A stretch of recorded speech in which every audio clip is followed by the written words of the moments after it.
বিষয়ে নিষ্পত্তি হবে না, এটা চেয়ারম্যান সাহেবের কাছে পাঠিয়ে দেবো, উনি এটা নিষ্পত্তি করবেন।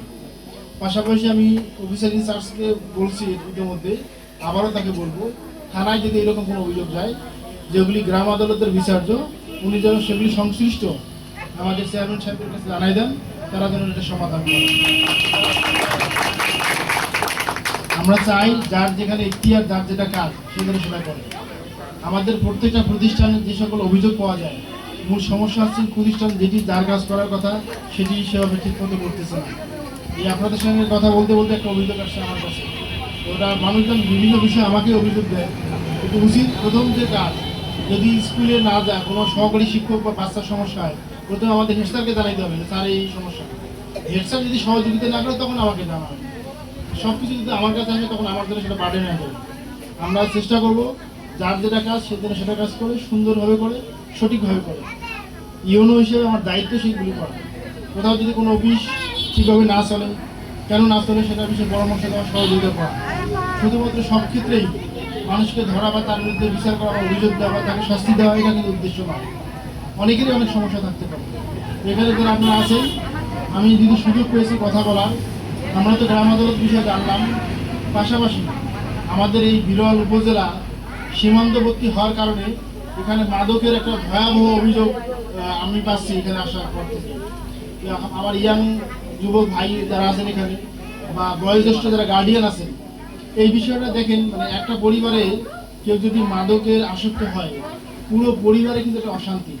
তার জন্য মানে আপনি তাকে অস্বীকারও করতে পারবেন না ভাই হিসেবে বা সন্তান হিসেবে, আবার তাকে রাখতেও পারবেন না, অশান্তির মাথা ব্যথার কারণ হয়ে দাঁড়ায়।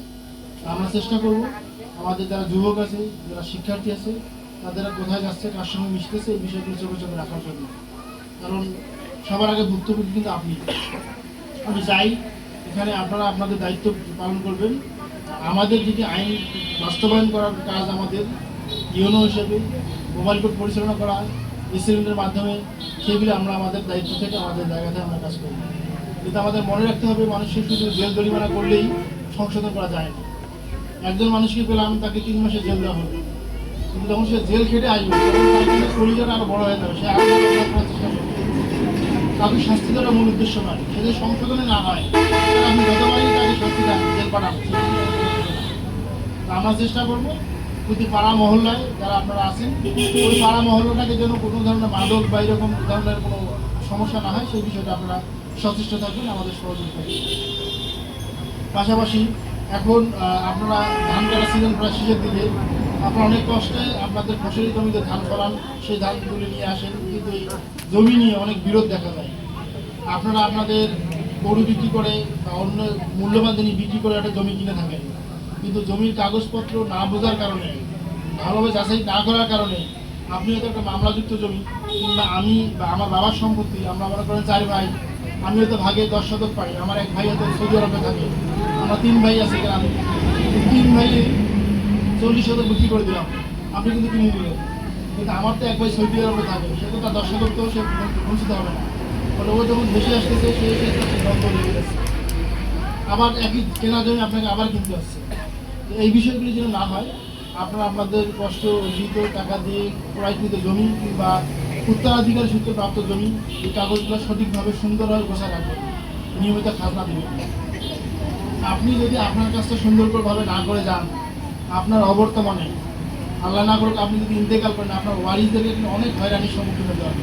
তাদেরকে মানুষের দ্বারে দ্বারে যেতে হবে, তাদেরকে বিভিন্ন দালাল খপ্পর বা বিভিন্ন যারা এই সকল কাজ তাদের কাছে যেতে হবে, এবং যে কাজ 3 দিনের করার কথা সেই কাজ 3 বছরের কিন্তু হবে না, এবং এটা মানসিক অশান্তির কারণে দ্বারা।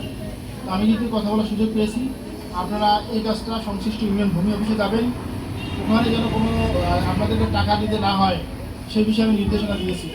যদি কেউ টাকা চায় সেটা প্রমাণ হিসেবে রাখবেন, অডিও ভিডিও বা সাক্ষী হিসেবে রাখবেন। আমি আপনাদের কথা দিচ্ছি, আমি এর আগে 2 জায়গায় প্রেসিডেন্ট ছিলাম, আমি আমার সাধ্যমতো চেষ্টা করেছি জনগণের একটি পয়সা যেন আমার অফিস থেকে কেউ না নেয়। এসে থাকে এরকম অভিযোগ, আমি নিব না, আমার কোনো স্টাফও যেন না নেয়।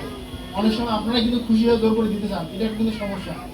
মানে কাজ হওয়ার পর আপনারা বলেন যে বাবা 100 টাকা রাখো বা 500 টাকা রাখো, মানে মানুষের মধ্যে ওই যে আমাদের তো সবার মধ্যে লোভ, হিংসা, বিদ্বেষ আছে, এই ধীরে ধীরে কিন্তু তার মধ্যে মনে আজকে 1000 নিলাম, কিন্তু 2000টা ভালো হয়, এটা আপনি হয়ে যায়।